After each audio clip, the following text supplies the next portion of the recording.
नमः सिद्धेभ्यः। ॐ नमः सिद्धेभ्यः। ॐ नमः सिद्धेभ्यः। निर्मल ज्ञान परिठिया कम कलंक डहेवी। अपाल धौजेण बरु हे परम प्रणवेवी। सब कर्म मलिका नाश कर हर प्राप्त कर निज आत्मा। जो लीन निर्मल ध्यान में नम कर निकल परमात्मा। संतप्त मानस शांत जिनके गुणों की गान में वे वर्धमान मान जिन विचरे हमारे ध्यान में। योग सार ग्रंथ है, गाथा 19 चल रही है, पृष्ठ क्रमांक 34। गाथा का पाठ कर लो एक बार। तुम करो चिंतन स्मरण हर ध्यान आत्म देव का। बस एक क्षण में परम पद की प्राप्ति हो इस कार्य से। आचार्य कहते हैं वास्तव में अपना आत्मा ही अपना सच्चा देव है। अपनी आत्मा के आश्रय से ही हमें मुक्ति मिल सकती है। बाहर में जो परमात्मा है उसके प्रति जो हमारी भक्ति पूजा पाठ है वो तो राग है, वो तो बंध का कारण है, वो तो संसार का कारण है। अपनी आत्मा में ही अपनापन, अपनी ही आत्मा का ज्ञान, अपनी ही आत्मा में रमणता। श्रद्धा ज्ञान चरित्राणी मोक्ष मार्गा। सम्यक दर्शन ज्ञान चरित्राणी मोक्ष मार्गा। तो सम्यक दर्शन, सम्यक ज्ञान और सम्यक चारित्र बाहर में नहीं है, अपने अंतरंग में ही है। अपनी आत्मा को पहचान कर जानकर उसे अपना मानना और पर पदार्थों से अपनापन तोड़ देना, इसका नाम है सम्यक दर्शन। और अपनी आत्मा का ही ज्ञान, इसका नाम है सम्यक ज्ञान। और उस आत्मा में लीनता, उसका नाम है सम्यक जागृत। ऐसा भी बाहर का जो है ये तो भूमिका के अनुसार जीवों को सहज ही जितनी जितनी कसाय का भाव होता है उतनी वीतरागता बढ़ती है। और जितना कसाय भाव रहता है उसमें भूमिका के अनुसार दोनों प्रकार के भाव आए बिना नहीं रहते। अगर घर गृहस्थी में रहने वाला गृहस्थ है और वो सम्यक दृष्टि है तो उसको अशुभ राग भी है और शुभ राग भी है।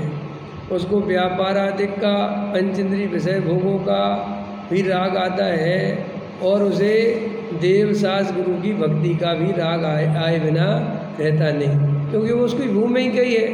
जब घर परिवार मकान दुकान का राग आता है तो देव सास गुरु का भी राग आता है।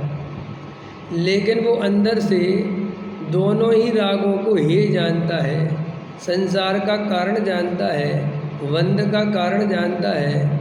उन्हें उपादेय नहीं मानता, करने लायक नहीं मानता, आए बिना रहता नहीं, ये परम सत्य है। लेकिन करने लायक नहीं मानता तो इससे क्या मतलब है साहब?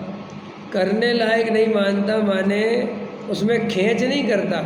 क्योंकि कोई चीज़ जब अपन उपादेय मानते हैं, करने लायक मानते हैं, तो उसमें खींच करते हैं। खींच समझ गए कि नहीं समझ? कि मुझे तो पूजा करनी करनी है। क्यों करनी है? भाव आए तो करना, नहीं आए तो नहीं करना। लेकिन वो खींच क्यों हो रही है? क्योंकि हमने कहीं ना कहीं शुभ भाव में उपादेय बुद्धि कर रखी है। उसको हम अच्छा मानते हैं और हम उसके प्रति नेचुरल रहें कि भाई हमें तो अपनी आत्मा से सच्चा प्रेम है और भूमिका के अनुसार जो राग आएगा उसे जानेंगे। भाई आज पूजा भक्ति का राग आया तो आज कर लेंगे, कल नहीं आया तो नहीं करेंगे, लेकिन करना ही करना है। वो आवश्यक बनाता है और वो जो शर्त लगाता है उससे क्या होता है, उससे बंधन होता है। समझ में आया कि नहीं? बंधन समझ गए? बंधन वो है आकुलता का कारण है। नहीं समझ में आया? बंधन आकुलता का ही कारण है। देखो भाई, वस्तु स्वरूप को समझोगे तो बहुत लाभ होगा, नहीं समझोगे तो बिना समझे धर्म के क्षेत्र में चलोगे तो तुमसे ज़्यादा दुखी आदमी खोजना मुश्किल पड़ जाएगा। पता है धर्म में क्या होता है? जो विवेक पूर्वक जागृत होकर जो आत्मा का सेवन करता है वो पुरुष परम आनंद को प्राप्त होता है। और जो पुरुष केवल परंपरा से देखा देखी, समझ में आया, शास्त्रों की आज्ञा मान कर और कैसे भी करके क्रिया की खींच कर करके धर्म में लगता है, वो जीव सामान्य जीवों से भी ज़्यादा दुखी होता है। क्या कह रहा हूँ मैं? सामान्य जीव इतने दुखी नहीं है जितना व्यवहाराभासी क्रियाकांडी दुखी है, क्योंकि वो नेचुरलिटी बिल्कुल खो चुका होता है। वो हमेशा ढोता है अंदर में, करना ही है, बोझा रहता है, बोझा उसके सर। और वो बोझा रहने के कारण उसकी वो नेचुरलिटी चली जाती है। तो वो नेचुरलिटी जाने से जो थोड़ा बहुत आनंद आता भी है जीवन में वो और चला जाता है। इसलिए जो तथाकथित धार्मिक लोग हैं जिन्हें सच्चे धर्म का स्वरूप पता नहीं है, वे वास्तव में सामान्य लोगों से भी ज़्यादा मायाचारी हो जाते हैं। उनकी कसाय दबी हुई प्रकट कसाय से भी ज़्यादा हानिकारक हो जाती है, ज़्यादा बारूद बन जाती है, क्योंकि कसाय को दबाता है ना प्रति समय। वो नेचुरल रहता ही नहीं, क्योंकि उसने ये सीख लिया है कि कसाय करना पाप है, ये तो सीख लिया, लेकिन कसाय मिटे कैसे ये नहीं सीख पाया। कसाय करना पाप है ये तो सीख लिया, अब क्या करता है, कैसे भी करके कसाय ना करो। जैसे क्रोध आ रहा है, लेकिन मैं क्रोध करूँगा तो बहुत पाप लगेगा, तो क्रोध तो नहीं करता, लेकिन अंदर में क्रोध का क्या स्वरूप है कि तुम बाहर में प्रकट नहीं करोगे तो वो अंदर डबल स्पीड से चलाता है, दबाता है तो अपने को जलाता है। और अपन कह के ख़त्म कर दो, अपना बेकार फेंक दो बाहर, और बेकार को जो अंदर रखता है तो वो सामान्य जीवों से भी ज़्यादा। ये कई लोगों के बैलेंस बिगड़ जाते हैं, दिमाग अनबैलेंस हो जाते हैं।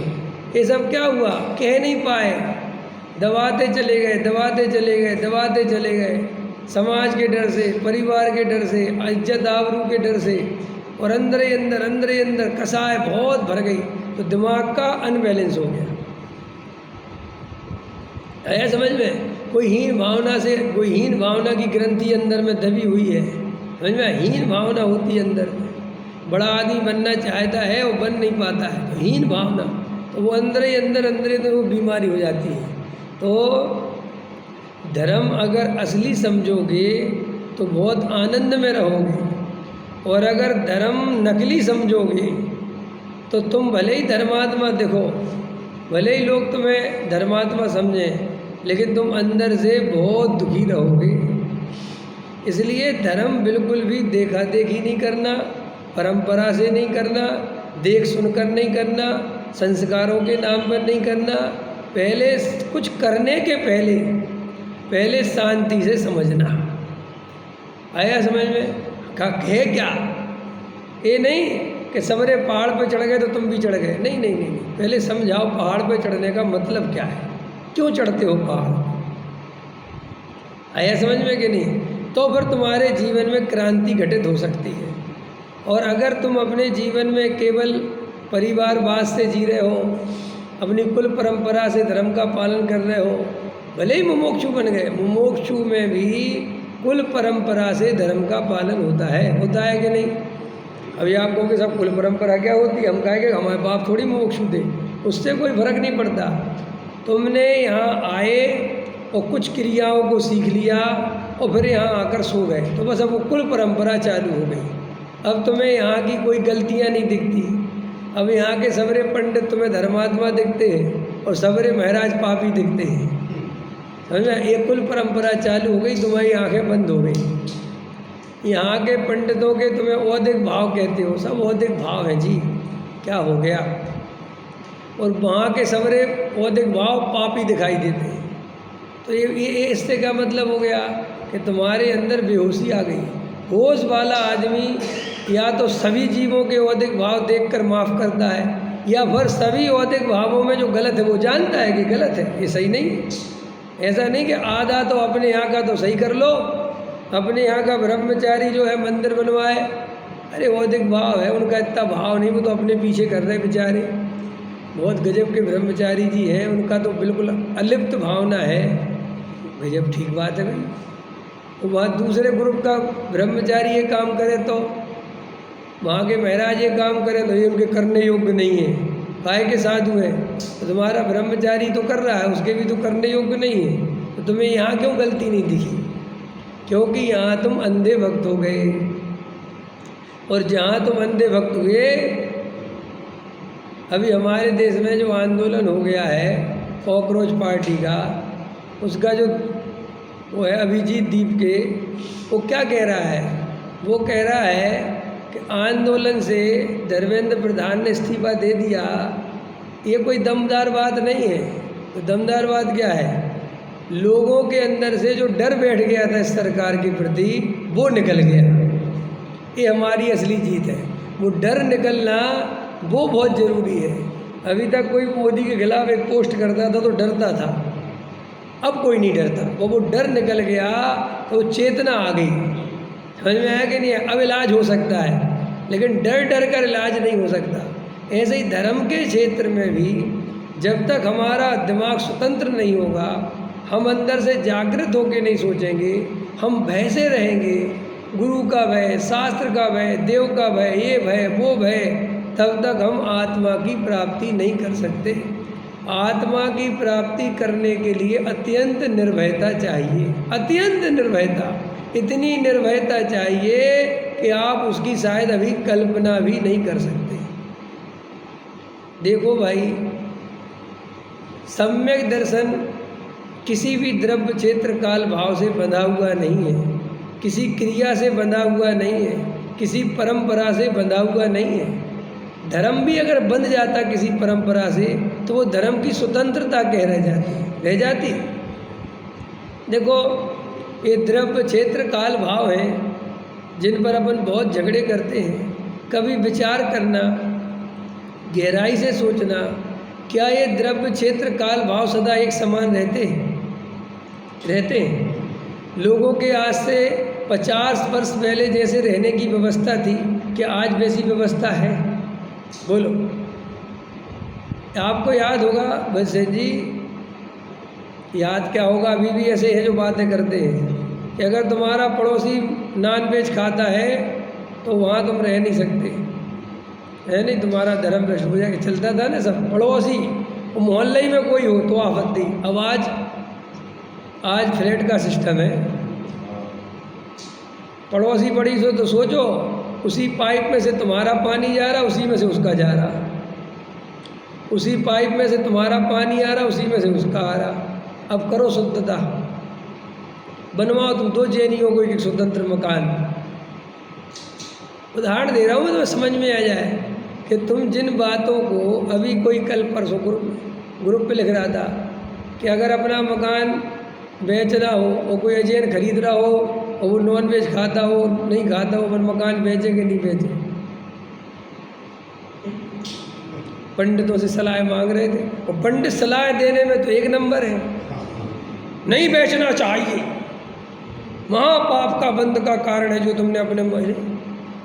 कितनी मूर्खतापूर्ण बात है, सोचो कितनी मूर्खतापूर्ण। तुम इस पृथ्वी के मालिक हो पूरी। जिस मंदिर में तुम बैठे हो, यहाँ पे क्या क्या हुआ होगा हजारों साल में, कितनों की तो कब्रें खुदी हैं यहाँ पे। कितने मुर्दे गड़े होंगे पता है तुम्हें? करो शुद्धि करो है। और अभी ज़्यादा क्यों जाओ, 16 साल पहले क्यों, कितने साल हो गए इसको, 18 साल पहले क्या होता था इस बिल्डिंग में? गुटखे की फैक्ट्री थी। ज़्यादा जोर से मत बोलो पंडित जी, अपना मंदिर बदलाव हो जाएगा। इन्हीं में तो जी रहे हो तुम, यही तो तुम्हारी जिंदगी है, यही तो ढकोसले हैं। और क्या ढकोस भाई, जो जैसा है वैसा क्यों नहीं बताते चीज़ों को? क्यों हम जीवन भर ये हम लोगों ने ये ढकोसले क्यों बनाए हैं कि हमारी बदनामी, हमारी बेइज्जती? अरे हमारे बाप की बदनामी है क्या भाई? जो परिस्थिति जहाँ जैसी व्यवस्था बनी वैसी तो बनाएगा इंसान, कैसे बनाएगा बताओ? तुम कहते हो मंदिर में चारों तरफ खाली जगह होना चाहिए। अरे कहाँ भाई, ये तो द्रव्य क्षेत्र काल भाव है, सब बदलेंगे। और इन पे अगर तुम धर्म मानोगे तो सबसे ज़्यादा पराधीन तुम हो जाओगे, तुम्हारा धर्म हो जाएगा। फिर धर्म में जो कड़कड़ की स्वतंत्रता की बात है वो झूठी है।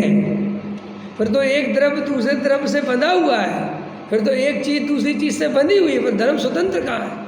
उन्होंने कहा आत्मा की अनुभूति के लिए, सम्यक दर्शन प्राप्त करने के लिए भाई कोई भी द्रव्य क्षेत्र काल भाव का बंधन, तुम 7वें नरक के नारकी क्यों ना हो, तुम वहाँ सम्यक दर्शन प्राप्त कर सकते हो, आत्मा का अनुभव कर सकते हो।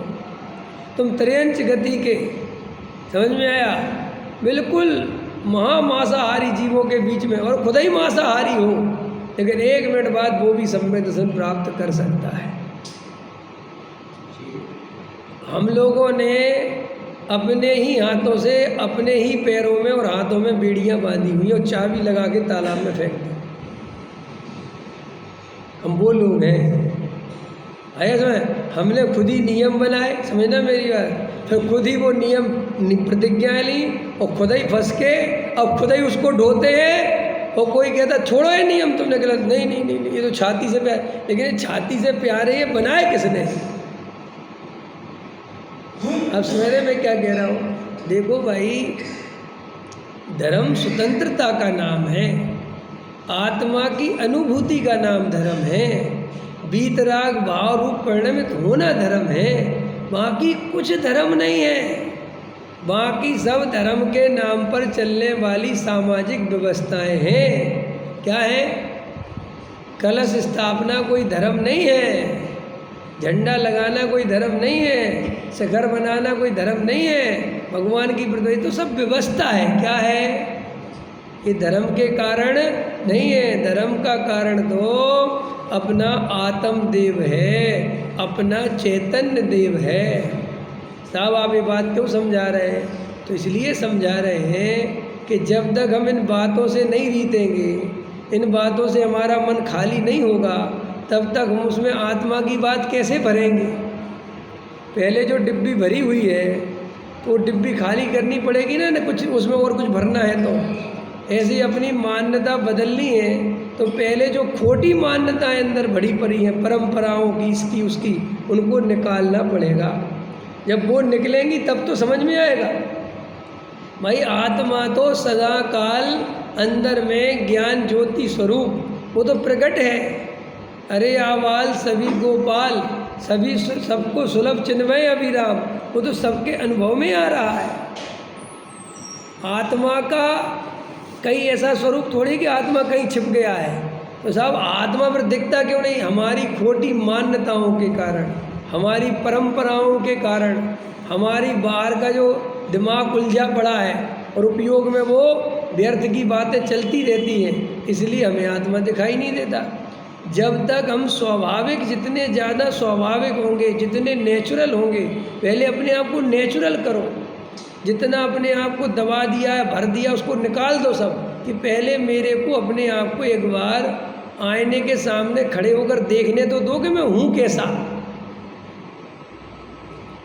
कभी कभी देखें अपन इतनी जल्दबाजी में रहते हैं कि अपन अपने कभी चेहरे को ढंग से देखते ही नहीं कि हम हैं कैसे, नहीं समझ में। आदमी जल्दबाजी में लगा है, जब बहुत बड़ा परिवर्तन हो जाता है तब उसे दिखाई देता है कि यार मैं तो बूढ़ा हो गया, लेकिन वो बूढ़ा एक दिन में थोड़ी हुआ है। वो तो रोज रोज धीरे धीरे धीरे धीरे हो रहा था, लेकिन फुर्सत कहाँ है बाबूजी को देखने की। ऐसे ही हम अंदर में कैसे हैं, हमने कभी अपना असली नेचुरल रूप देखा ही नहीं। हम नेचुरल कैसे हैं? क्यों साहब आपने नेचुरल क्यों नहीं देखा? क्योंकि जब हम 2-4 साल के थे तब से ही हमारे ऊपर हमारी परंपराओं ने, हमारे परिवार के लोगों ने, सबने हमारे ऊपर संस्कारों की बौछार कर दी। अब 4 साल का बच्चा खिलखिला के हंसता है।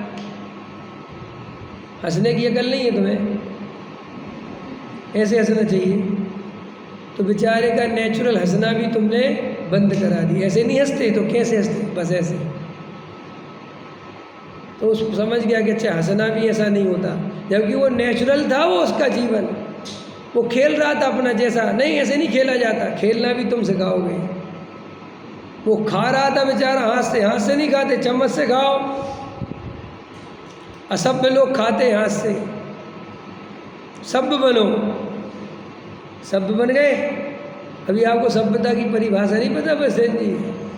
अभी तो अपन फिर भी देसी आदमी है। और ज़्यादा बड़े लोगों के पीछे बैठोगे तो चम्मच कैसे पकड़ी जाती है पता? इसकी भी वो होती है ट्रेनिंग। चम्मच है ना भैया, चम्मच कैसे पकड़ोगे, फिर उसको कैसे ऊपर लेके जानी है, फिर कैसे मुंह में रखनी है, वो बाहर में बिल्कुल नहीं आना चाहिए, ऐसा पूरा। अब बताओ इतनी अटेंशन में कोई भोजन करेगा? क्या भोजन करता होगा? मैं तो उदाहरण दे रहा हूँ आपको कि हमने अपने जीवन में हर चीज़ में नेचुरलिटी ख़त्म कर दी।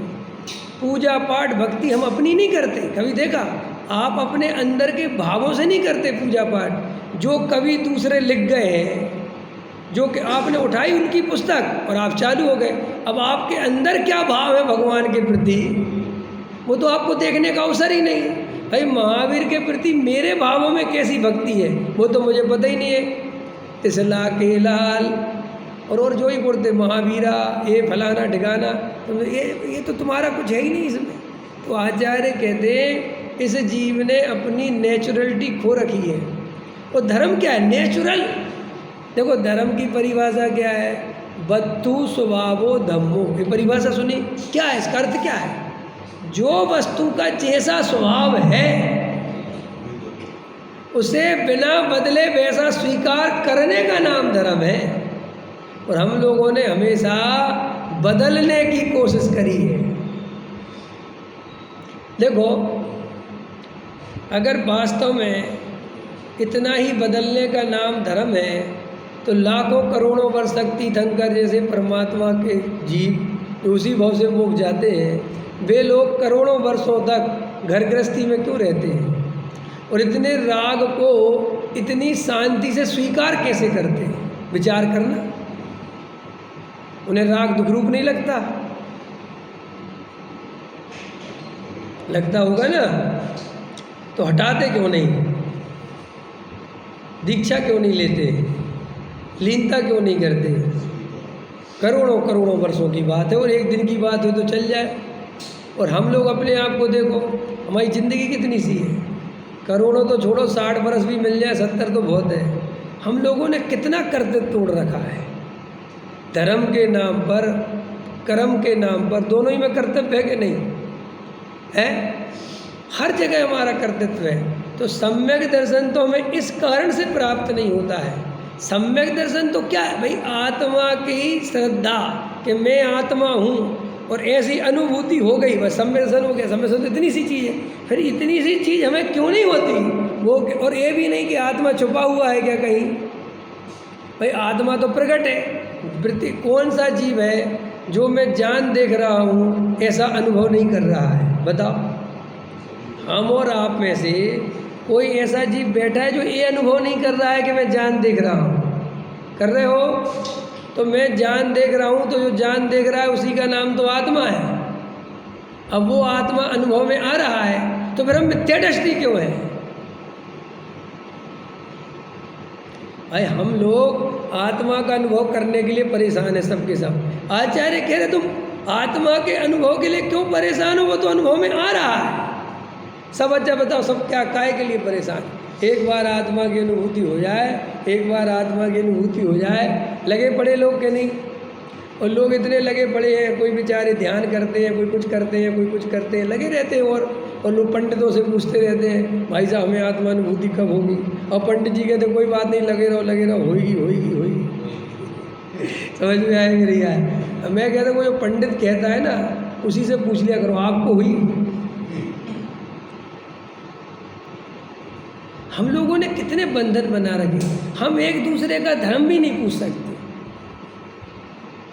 बस जी 25 साल से लगे हो आप, हुई आपको अनुभूति? कुछ अंदर में हुआ परिवर्तन? कुछ बताओगे? नहीं, ये तो अंदर की बात है।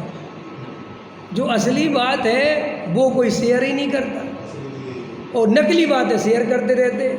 आज हमने वहाँ पढ़ा था, आप तो बता रहे थे मिथ्यात्व के 5 भेद होते, हमने वहाँ 6 पढ़े हैं।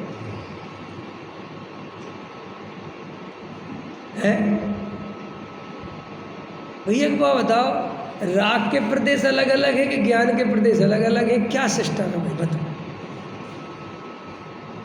बताओ भैया आप लोग। अभी एक विद्वान, मैं नाम तो नहीं ले सकता, इतना बड़ा ने प्रश्न भेजे ग्रुपों में कि हमारे कुछ प्रश्न हैं।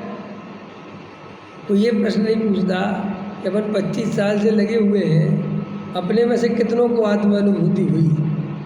बताओ कोई ईमानदारी से। यानी जाकर ऐसे में तो झूठे पैदा हो जाएंगे, हो जाए तो झूठे 2-4 पैदा। इसका सच्चा भी तो देखें भाई। जो हम इतनी चर्चा कर रहे हैं, एक आध प्रयोग में भी तो दिखना चाहिए कि केवल चर्चा ही चर्चा रहना चाहिए। लोग कहते हैं चर्चा भी होगी, चर्या भी होगी। चर्या तो ये है।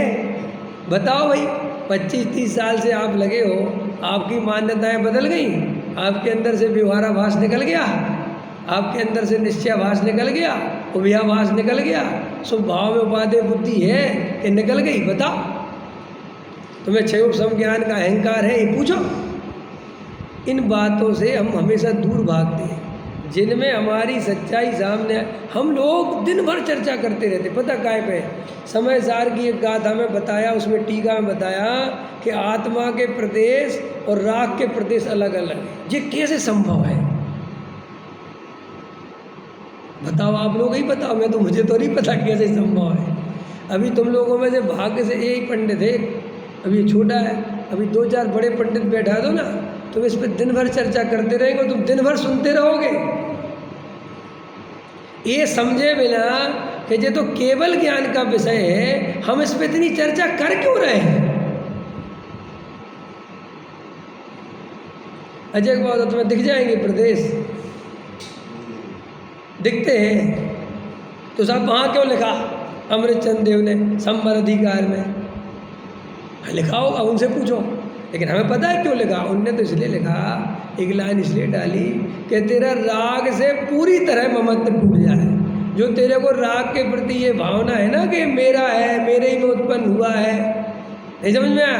तो ये उनका ये था कि इसके प्रदेश अलग है, माने तू छोड़े, तेरे में है ही नहीं, तू अपने प्रदेशों में रहता है। राग पुद्गल के प्रदेशों, वो प्रयोजनभूत कथन है उसके लकी। और पंडितों की आदत जिंदगी भर रहती क्या है? खतरनाक है। मैं खुद पंडित हूँ, लेकिन मैं पंडितों के पक्ष में बिल्कुल नहीं हूँ। समझ में आया? ये जो ये लिखा है, जिनका शास्त्र ही संसार है, उसे पंडित कहते हैं। उन्हें और कुछ नहीं चाहिए, उन्हें रुपया पैसा मकान दुकान नहीं चाहिए, बस उनका शास्त्र भंडार ही संसार, उसी में लगे रहते। बस 10-20 ग्रंथ यहाँ रखेंगे, 10 भी लिखते रहेंगे, यहाँ निकालो वहाँ निकालो, इसी काम में लगे। उनसे कहो महाराज आत्मानुभूति भी कर लो। हाँ, हम देखेंगे लक्षण आत्मानुभूति के क्या क्या बताए, इसके बारे में कल मिलना आपको, मैं सारे लक्षण समझाऊंगा कहाँ क्या क्या लिखा है। उसको ये याद आती नहीं कि मुझे ही अनुभूति करनी है भाई। एक विद्वान से हमने कहा कि आत्मानुभूति में बता, हम उस पर कर रहे हैं, लेख लिख रहे हैं 2-4, फिर अपन चर्चा करेंगे। अरे भाई, वो चर्चा का विषय अनुभव का विषय है। अनुभव करा के नहीं करा ये तो बताओ। उस तरफ नज़र जाती है कि नहीं जाती है? तुम्हारे दिन भर वेद ज्ञान चलता है कि नहीं चलता, ये बताओ। तुम्हारे अंदर का अभिप्राय क्या है वो बताओ। तुम ये मत बताओ मुझे संवर अधिकार में क्या लिखा है, वो हमें सब पता है, तुम अपनी बताओ ना।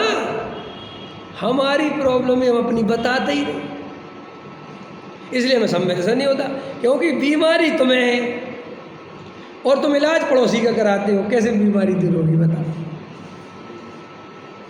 आया समझ में कि नहीं। और फिर हमें ये पंथ संप्रदाय घेर लेते हैं, जातियाँ घेर लेती हैं, ये पंडित घेर लेते हैं, महाराज घेर लेते हैं, बस अपन घिर जाते। क्योंकि अपन को भी एक घिरने में मजा इसलिए आता है कि अपन को कल्याण करना ही नहीं।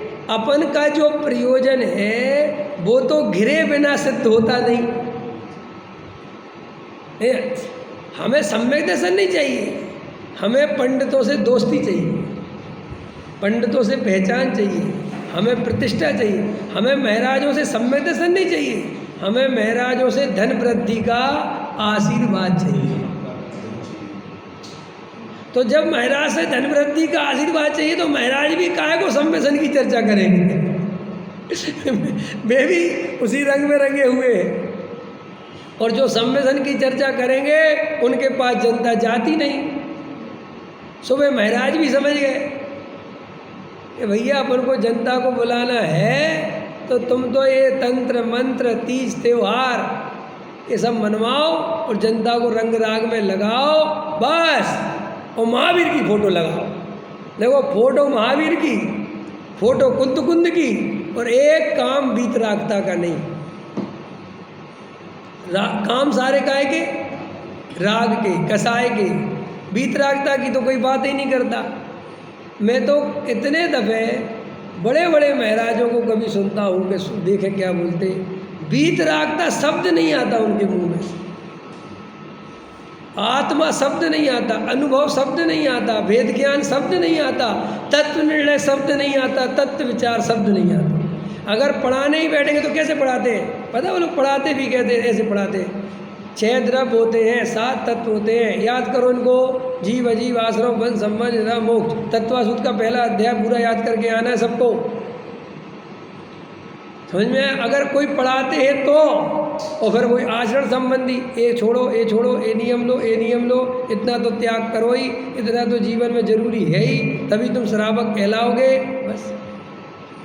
तो आचार्य कहते हैं कि आत्मा के अनुभव की जब अंदर में दरकार ही नहीं है तो इस जीव को आत्मा का अनुभव क्यों होगा। इसलिए 25 साल नहीं 50 साल भी हमारे जीवन के जाते हैं और हम पूछते हैं। देखो तुम्हें साफ साफ पता चलता है, इतना तो चल ही जाता होगा ना थोड़ा बहुत अनुमान ज्ञान से। डॉक्टर साहब का प्रवचन अच्छा था, अनुमान ज्ञान पे बता रहे थे कि तुम अनुमान ज्ञान भी सही लगाओ और उसके अनुसार भी चलो तो भी कुछ बात बने।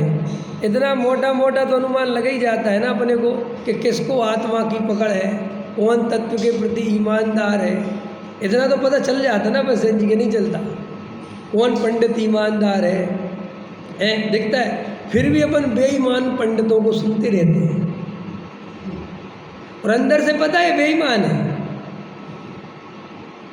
हम कितने डरे हुए लोग हैं, इतना भी हौसला नहीं दिखा सकते कि हमें इसके बारे में हमें नहीं सुना कि नहीं साहब वो बहुत अच्छी आगम की सुना, बात उसकी है ही नहीं। जब उसकी खुदाई की मान्यता सही नहीं, हम क्या सुनाए उससे। इतनी तो ईमानदारी होना चाहिए ना, है हमारे अंदर। बोलो, संस्थाओं में लड़ाई चल रही है आजकल, चलती रहती ना संस्थाओं में लड़ाई। कौन सी संस्थाओं में चल रही लड़ाई? जो सम्यक दर्शन की बात करते हैं, जो आत्मानुभव की बात करते हैं, जो समय सार की बात करते हैं, ठीक है, उसमें लड़ने वाले कौन है? वे धर्म के ठेकेदार। और मज़ेदार बात है, तुम्हारा प्रयोजन सम्यक दर्शन है, फिर भी तुम इन कामों में लगे रहते हो।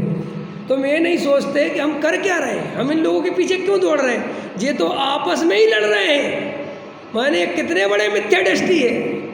आया देखो, राज्य के लिए लड़ना अलग चीज़ होता है। भरत और बाहुबली लड़े ना, वो लड़ना अलग चीज़ है।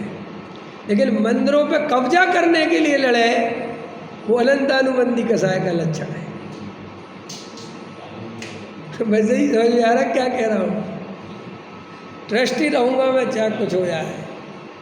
ये कसाय ठीक नहीं है, कसाय ये ठीक नहीं है। हम ये तो भाई गलत बात है। इतनी बात होनी चाहिए कि धर्म अच्छे से चले, तत्व बढ़िया चले, हमें कोई ज़रूरत नहीं है, हमें क्या लेना देना।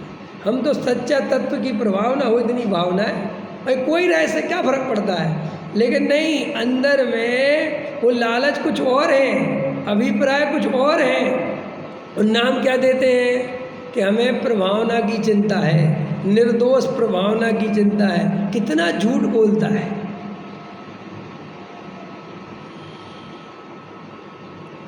अब समझ रहे मैं क्या कह रहा हूँ? देखो, मोक्षु ये भ्रम तोड़ दे कि मुमुक्षुओं को मोक्ष हो जाएगा।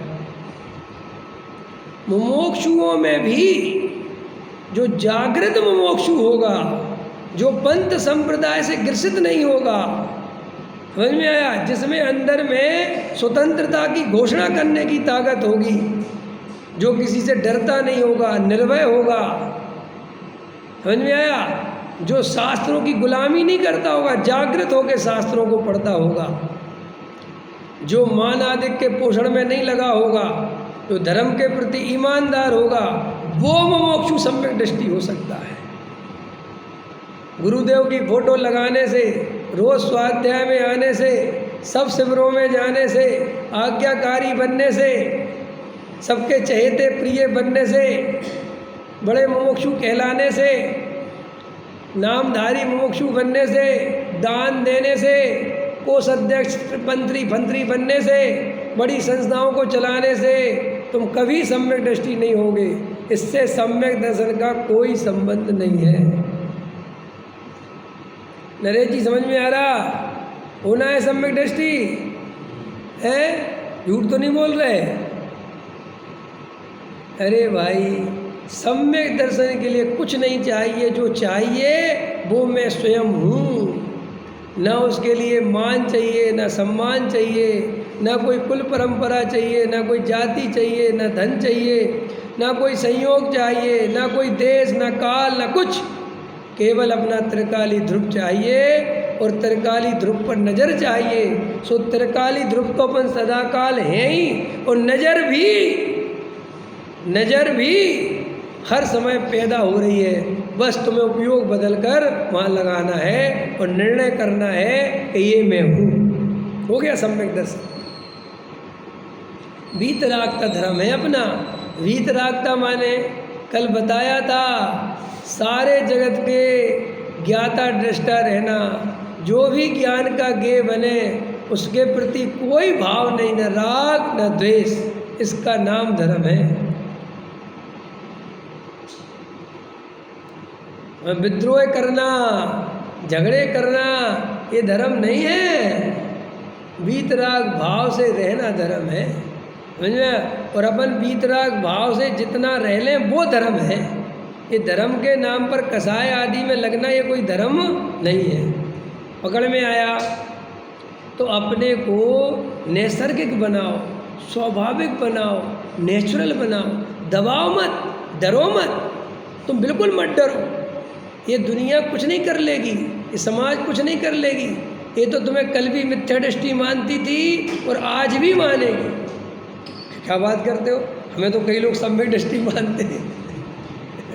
अरे तुम्हारा भ्रम है भाई। एक जीव दूसरे जीव को सम्यक दृष्टि नहीं मानता। मजबूरी में अगर वो क्रियाकांडी हो तो मानना पड़ता है। तुमने देखा, तुमने कभी कभी दीदी देखना, जैसे कोई त्यागी वृत्ति हो और उसका जरा सा किसी को कुछ पता चल जाए, समझ में, और पहले बड़ी भावनाओं से उसको जाता था, बड़ा नमस्कार करता था, बड़ा ये करता था, बड़ा वो करता था, और बाद में कोई बात पता चली तो सबसे ज़्यादा गुस्सा उसी को आती है। क्यों आती है पता? वो कहता है कि हमने अपनी श्रद्धा से इतना नमस्कार किया और ये आदमी तो बहुत बेकार निकला। मैंने उसको सिर झुकाया ना उसके सामने, उसको बहुत, क्योंकि वो झुकाता तो किसी के सामने नहीं है, और तेरे सामने झुकाया, समझ, और तू ऐसा निकला आया था। तो उसके अहंकार को बड़ी चोट लगती है, पकड़ में आएगा। इसलिए जगत में बहुत आसान नहीं है कि तुम किसी को ज्ञानी मान लो। तुम जिसे मान भी लेते हो उस पर भी दूरबीन लगा के देखते हो कि कहीं से तो पता चल जाए कि ये अज्ञानी है। आया समझ में? नहीं समझ में? तो बात समझ में आई मैंने क्या कही? हम जिसे ज्ञानी मान लेते हैं वो भी हमारे अंदर में, अब मान तो लिया क्योंकि भाई त्यागी वृत्ति है, सब नियम कायदे कानून पाल रहे हैं, तो अभी समाज पूरा चश्मा लगा के रखती है, देख के रखती है कि कहीं से कुछ देख लिया बस काहे के ज्ञानी है, हमने तो गलती से मान लिया था फालतू में। आया समझ में कि नहीं? क्योंकि ये जीव अपने अहंकार में किसी को अपने से अच्छा नहीं मानता, और मानना पड़े तो बड़ी मजबूरी है। कोई किसी को अच्छा मानता है? बताओ। आप अपने भाई को अच्छा मानते हो अपने से? बताओ। कोई छोड़ो, तुम्हारा भाई को मानते हो? मानते हो अपने भाई को अच्छा? अरे भाई के सामने भाई की तारीफ करो तो 1-2 मिनट तो कहेगा हाँ भाई साहब तो बहुत अच्छे हैं, भाई साहब तो, और तुम थोड़ी और कर देना तो फिर कहेगा अब थोड़ा शांत हो जाओ, अभी तुम ज़्यादा जानते नहीं हो मैं भाई के बारे में। देखो हो गया ना, 1 मिनट में हो गया। बोलो, करके देखो तुम किसी की तारीफ में, किसकी बर्दाश्त? बस तुम्हें तुम्हारी ही तारीफ बर्दाश्त है, दूसरे की नहीं है। अरे भाई ये जगत, और ये जो बच्चों की तारीफ तुम इतनी पसंद कर लेते हो वो भी सुन लो, उनमें अपना अस्तित्व खोजते हो, उसमें तुम अपनी ही तारीफ मानते हो। जैसे हम कह रहे हैं ना बसंत जी आपका बेटा बहुत अच्छा है, तुम सोचते मेरी हो रही है, क्यों? इसका करता धरता मैं। आए तो ये जगत ऐसा है भाई साहब, इन बातों को तुम जितना हल्का समझते हो और समय सार की बातों को बड़ा गहरा समझते हो, प्रश्न है ही नहीं। मैंने बताया था ना, समय सार विटामिनों का राजा है, जितने विटामिन होते हैं उन सबका राजा समय सार है। लेकिन उस समय सार को पचाने के लिए जो विटामिन डी चाहिए वो ये है। वो कहते हैं ना समय सार कच्चे पारे के समान है, पचा जाए तो मोक्ष पा जाए और नहीं पचा पाए तो निगोच चला जाए। वो इस अर्थ में ही है कि तुम उसकी बातें करके कहीं अपने को धर्मात्मा मत समझ लेना गलती से। सबरे मोक्षुओं को इतने अस्वस्थ हो गए वे कि उनको मोक्ष जाना ही है, बस इनको आश्वासन मिल ही गया है, बस वे सबरे निकट भब्बई हो गए वे। समझ में आया कि नहीं आया? अरे अंदर में देखो, जागृत रहो भाई, निर्णय करो कि मेरी अंतरंग स्थिति क्या है, मैं कितना नेचुरल हूँ, मेरे अंदर में कितनी नेचुरलिटी है। देखो अपने आप को, मैं कितना मायाचार करता हूँ, मैं कितना झूठ बोलता हूँ। अरे साहब ये तो भूमिका के अनुसार होता है। अरे बेवकूफ़ मत संबंध, तेरी कोई भूमिका नहीं है, तुम मिथ्या दृष्टि है। भूमिका शब्द का उपयोग चौथे गुण स्थान से चालू होता है, और तू डला है पहले में, तो तू यहाँ भूमिका में ये राग का पोषण करेगा तो मर जाएगा। तो सामने क्या कर, भेद ज्ञान कर, तत्व निर्णय कर, आत्मानुभव में लग। और जो व्यर्थ के मायाचार अप्रयोजन भूत पाल रखे इनको छोड़, जो व्यर्थ का भार अपने ऊपर रख रखा है इसको छोड़, जो व्यर्थ के धर्म के नाम पर प्रभावना और ये और वो इनकी जो छाती से लगा रखा है इसको छोड़। भाई जब मैं मिथ्या दृष्टि हूँ मैं काहे की प्रभावना करूँ? बताओ, क्योंकि प्रभावना अंग तो सम्यक दृष्टि के होता है, और जब मेरे है ही नहीं अभी से मैं क्या की प्रभावना करूँ? कौन सी प्रभावना करूँ? क्या चंदन जी हैं भैया, आपको श्रावक हो गए कि मंदिर बनाना चाहिए, कर्रापुर में बढ़िया एक मंदिर बनवा मोक्षों का, तो जितने खुश हो जाएंगे वाह, अरे पंडित जी सही कह रहे हैं, जे भूल ही जाएंगे तुम श्रावक हो भी। अरे आपको ये तो सोचना चाहिए कि मैं श्रावक हूँ भी कि नहीं। भाई मेरे सम्य दर्शन का ठिकाना नहीं, मैं काय का श्रावक हूँ, और व्यवहार से तो तुम कुछ भी बन जाओ, उससे क्या फर्क पड़ता है? भाई असली श्रावक किसे कहते हैं पता है? देखो, एक सामान्य श्रावक है और एक विशेष श्रावक है। पंचम स्थानवर्ती प्रतिमाधारी असली श्रावक है और उसके नीचे वो गृहस्थ है। लेकिन सम्यक दर्शन दोनों को अनिवार्य है। अगर सम्यक दर्शन नहीं है तो प्रथम में प्रथम केवल और केवल सम्यक दर्शन का पुरुषार्थ करना चाहिए। पूजा पाठ भक्ति करें कि नहीं? कल ही ले रहे थे गुरुदेव, ज्ञानी के भक्ति होती है, अज्ञानी की होती है, तुम कैसे करते हो? तो साहब क्या कहना चाहे? तो पहले ज्ञानी बनो। इसलिए कह रहे ये बात, कोई भक्ति नहीं छुड़ा रहे, तुम्हारी पूजा नहीं छुड़ा रहे, तुम्हारा जो अंदर में उसको करने के प्रति हर्ष है, उपादेय है, धर्म बुद्धि है, वो छुड़ा के और वहाँ से उपयोग हटाकर आत्मा में लगाना चाहते हैं ताकि तुम्हें पहले सम्यक दर्शन हो जाए। कल इतना बढ़िया पॉइंट था गुरुदेव का कि भाई अज्ञानी की अपेक्षा शुभ अशुभ है ही नहीं, कि अशुभ को टालकर शुभ भाव में लगता है। बोले तो ज्ञानी की बात है। काय की बात है? अज्ञानी की नहीं है। अज्ञानी के तो शुभ अशुभ की क्या बात करना, उसके अंदर अशुभ ही अशुभ रहता है। वो तो जिसे शुभ समझता है वो भी अशुभ है। अपन जिसे शुभ समझते हैं वो शुभ है? बताओ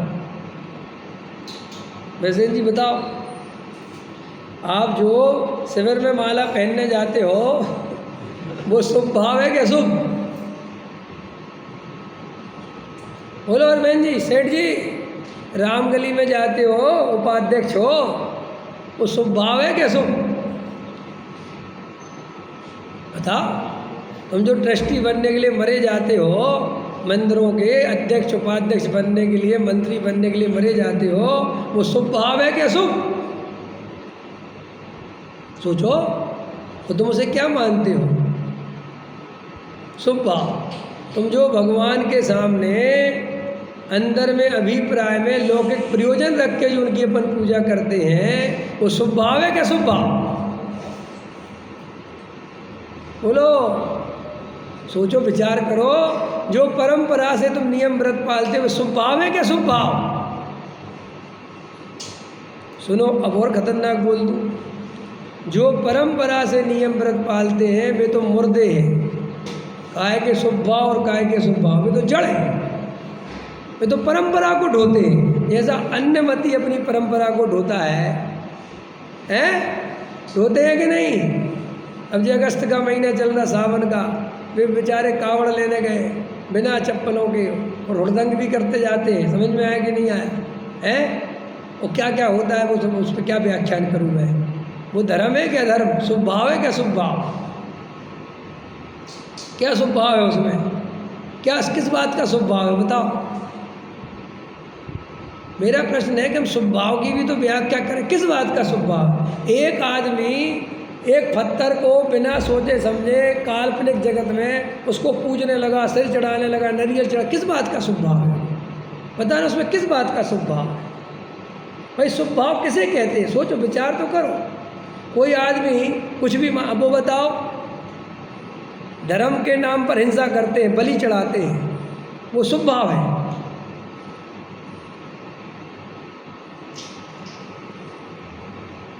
कैसे शुभ भाव है?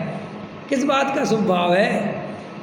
विचार करा कभी कि हम शुभ भाव के नाम पर भी किसे शुभ भाव कहते हैं? हम शास्त्रों को पढ़ रहे हैं, समझना मेरी बात। एक पंडित जी 2 घंटे शास्त्र पढ़ रहे हैं, इस बात के लिए पढ़ रहे हैं कि प्रवचन अच्छा हो जाए तो समाज खुश हो जाएगी, वो शुभ भाव है? ये बताओ किस भाई शुभ भाव है? किस बात का शुभ भाव है? तुम्हारा अभिप्राय तो दूसरे को प्रशंसा वो प्रभावित करने का है। चंदन जी, आपने तो बहुत संगति कर रखी पंडितों की, है? आपके तो ससुर जी भी बड़े पंडित जी थे, हैं? बताओ, अभी भी है ना? तो अभी है ना अभी पंडित जी, उनसे पूछना हमारे में कुछ जिगड़ी है आपके ससुर जी।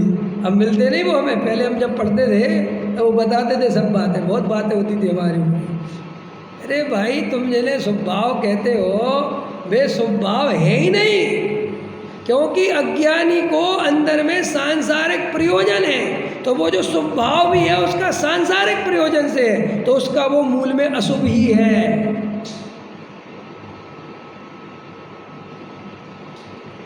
मंदिर में दान दिया, सही बताओ काय के लिए देते?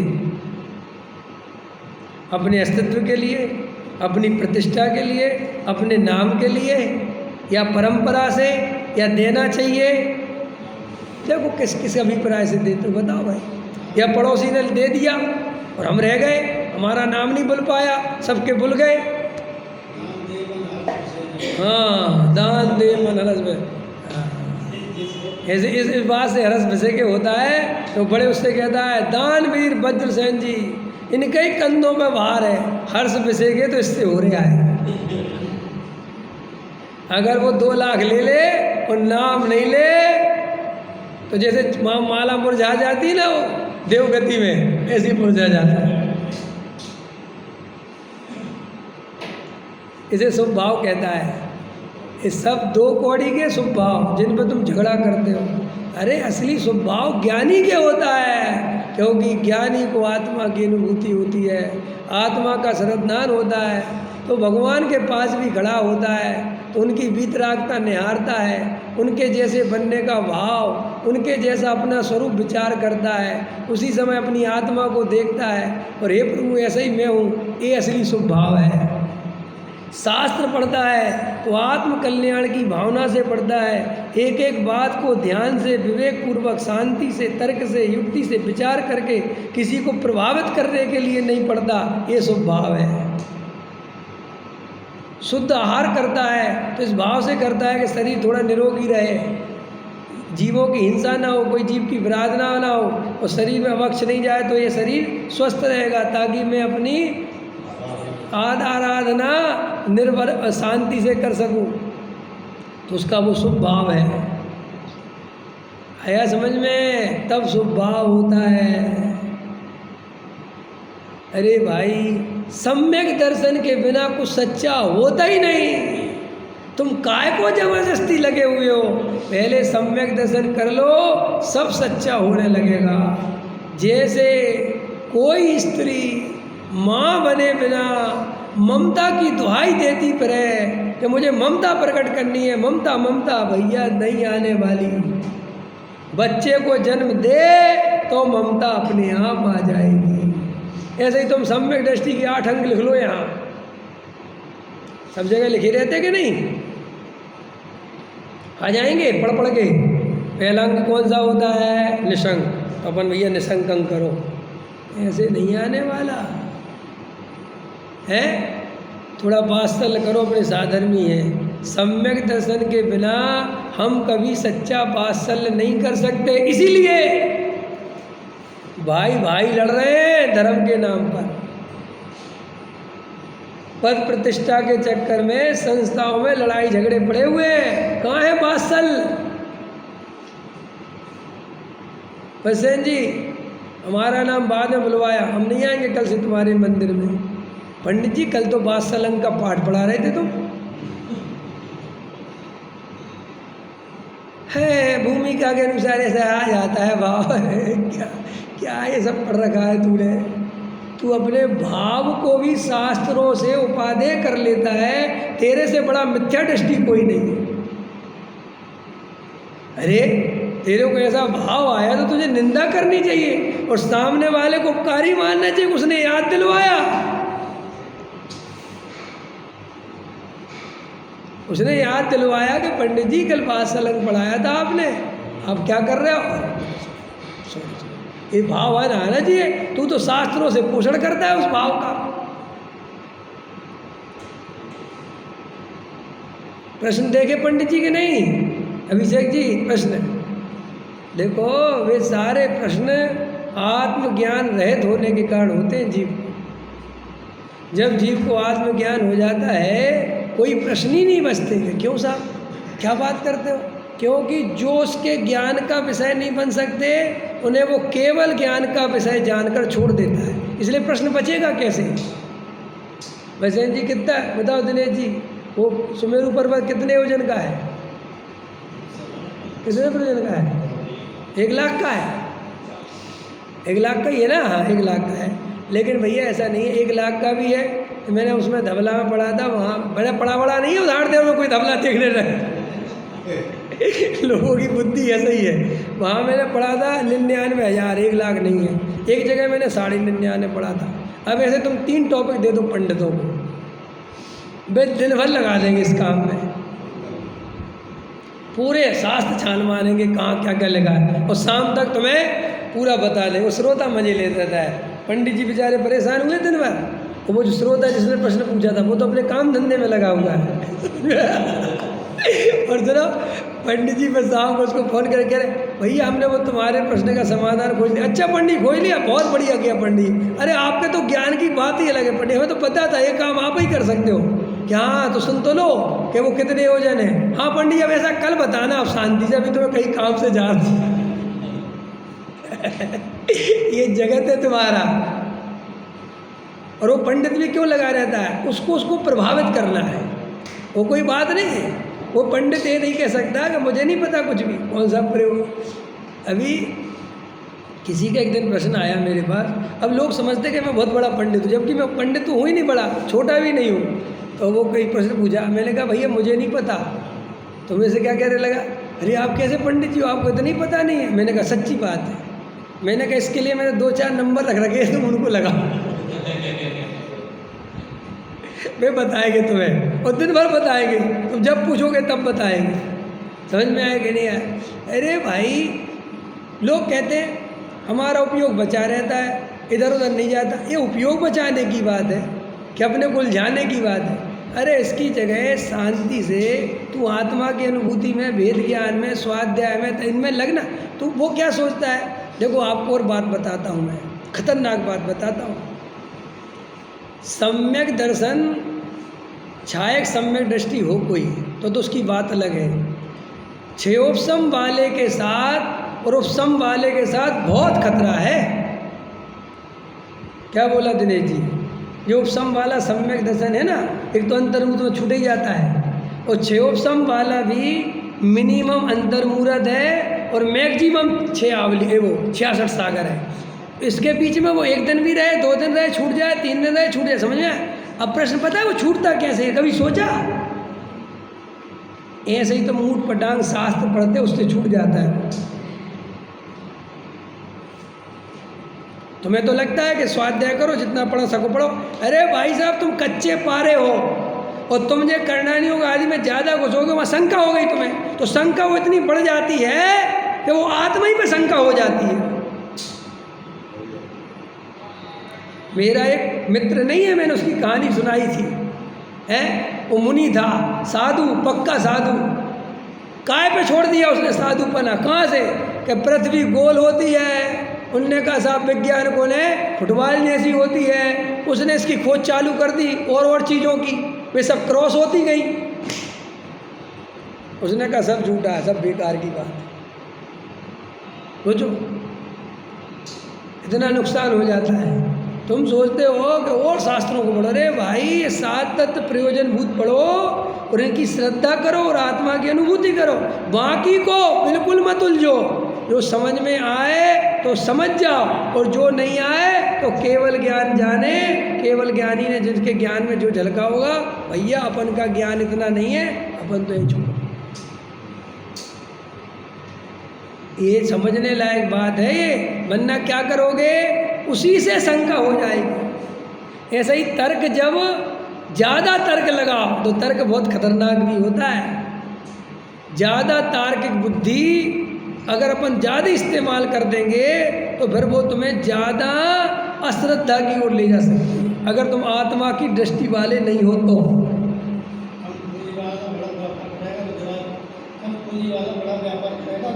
हाँ, और तुम्हें जो स्वभाव का चक्कर पड़ा दिया, सो अरे भाई काय का स्वभाव यार, मेरे समझ में नहीं आता हमने स्वभाव के पीछे इतना रट्टा क्यों लगा रखा है। मैं एक बात बताओ, मैं अपने घर में शांति से बैठा हूँ बिना शास्त्र के, और अपनी आत्मा को देख रहा हूँ जितना बन रहा है, बाकी कहीं इधर उधर के विचार आ जाते हैं, तो मेरा स्वभाव नहीं चल रहा क्या? जरूरी है कि मैं शास्त्र खोलूंगा ही पढ़ूंगा तभी शुभ भाव चलेगा।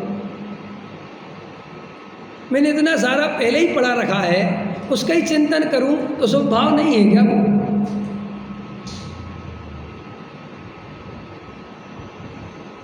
लेकिन हमारे को समझ में नहीं आता।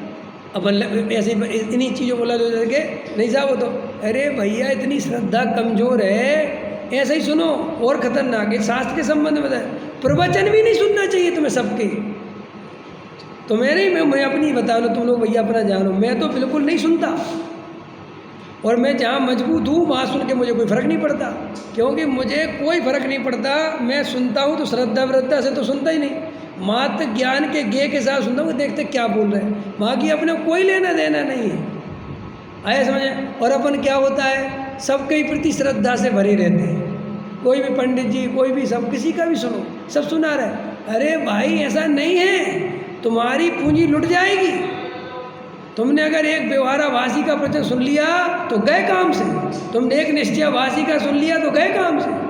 भैया अपन को तो साहब हम परीक्षा कैसे करें कि हमें किसका प्रवचन सुनना चाहिए? सुनो, जो तुम्हारे जिसके प्रवचन सुन के तुम निर्भर होते हो, तुम्हारे चित्त में शांति आती हो, वीतरागता प्राप्त करने का भाव जगता हो, आत्मा की अनुभूति की प्रेरणा मिलती हो, तुम्हें पाखंड से, क्रियाकांड से, समाज के गोरख धंधों से बचाता हो, समझ में, और तुम्हें स्वतंत्रता देता हो कि जाओ तुम स्वतंत्र हो, किसी के बंधे हुए नहीं हो, वो ही गुरु सुनने लायक है।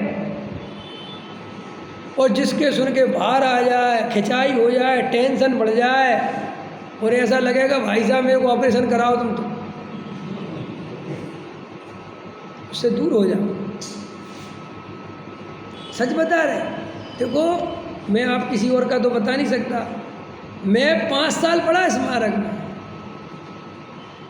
और मैंने आपको कहानी सबको पता है कैसे वो शास्त्री बना, लेकिन मैं शुरू के 15 दिन बाद मैंने कभी शंका नहीं पूछी। आप विश्वास नहीं करोगे, वो कोई शंका ही नहीं। क्यों? जिनमें शंका होती थी मैं वो केवल ज्ञान के भरोसे छोड़ देता हूँ, और आज भी छोड़ देता हूँ। मैंने आज तक बुद्धि नहीं लगाई कि राग के प्रदेश और ज्ञान के प्रदेश अलग अलग हैं भी कि नहीं हुए तो, और नहीं हुए तो। पर्याय कहाँ से आती है और कहाँ चली जाती है ये पता नहीं लोगों को कैसी बात है, मेरे समझ में नहीं आता। अरे अंदर में ज्ञान स्वभाव प्रकट है, राग आदि भाव प्रकट है, राग आदि दुख रूप है, आकुलता रूप है, ज्ञान आनंद रूप है, और ये वेद ज्ञान करो और आनंद लो, बस हो गया धर्म। अब ये राग आता कहाँ से, ये पुद्गल का क्यों है? अरे भाई जितने प्रयोजन थे 10 बार समझा दिए, लेकिन वो नहीं समझना, इन बातों में उलझ उलझ के पूरा जीवन लगा देना। और 25 साल लग गए, 50 साल लग गए, और कोई अंदर में आत्मानुभूति की कड़ी का नहीं जगती, अंदर में सच्चा भेद ज्ञान नहीं पकता, कसाएं कमज़ोर नहीं होती, समझ में, मान सम्मान की चाय नहीं मिटती। 80 साल के हो गए, कुर्सी से हिल नहीं सकते, तो भी ऑनलाइन उद्घाटन करते हैं। कैसे समाधि करोगे? तुमने 50 साल क्या पढ़ा मुझे बताओ तो। तुम 50 साल में भी गुप्त नहीं हो पा रहे कि भैया खत्म, फिनिश्ड। तुम 80 साल की उम्र में, 75 साल की उम्र में पदों से इस्तीफा नहीं दे पा रहे। लोग तुम्हारे मरने का इंतजार कर रहे हैं कि ये मरे तो मुझे पद मिले।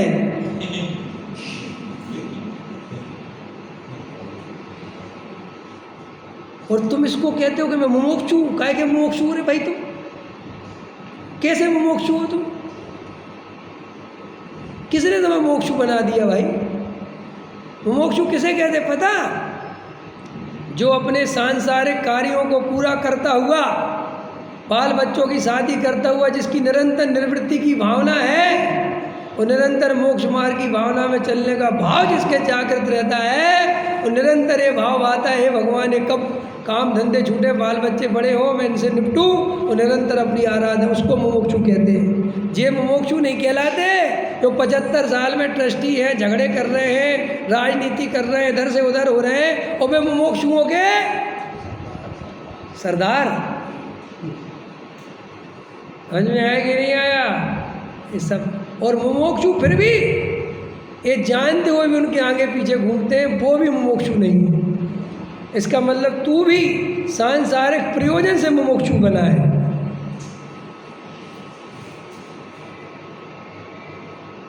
आया समझ में? भाई साहब आप ऐसा क्यों बोल रहे हैं? कई को लग सकता है, कई बोलते हैं पंडित जी आपको क्या हो गया, क्यों बोल रहे हैं? भाई जब तक ये भूलें नहीं निकलेंगी हम आत्मानुभव नहीं कर पाएंगे, इसलिए बोल रहा हूँ। मेरा लक्ष्य से नहीं भटका मैं, वो लक्ष्य मेरा वही है, लेकिन जब तक अंदर में ये मान्यताएं पड़ी रहेंगी तो हम कितने ही आत्मानुभव की चर्चा कर लें, हमें आत्मानुभूति होगी कैसे? आया समझ में कि नहीं? भाई पहले बीमारी तो पहचानो कि बीमारी है क्या मेरे को, इलाज तब तो काम करेगा। अरे इलाज जान ही नहीं रहा है, बीमारी जान ही नहीं रहा है, और कुछ भी इलाज कराता जाता है तो वो बीमारी और फैलती चली जाती है।